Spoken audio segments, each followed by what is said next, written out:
କିନ୍ତୁ ସାରା ଓଡ଼ିଶାବାସୀ को ये खबर व्यथित करिछि, मर्माहत करिछि। निश्चित भाव एक दुखद खबर।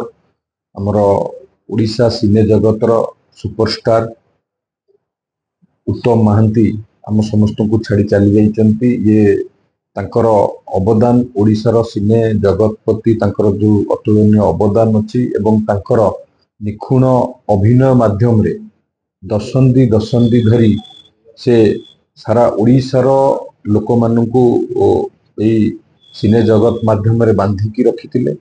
एही दुखद समय रे महाप्रभु जगन्नाथ तांको परिवार को सहाय हुंतु, धैर्य दियंतु आगु को बढ़िबा पाई। एवं मोर भी मध्य महाप्रभु जगन्नाथ को पाखरे प्रार्थना तांकर आत्मार सद्गति हो।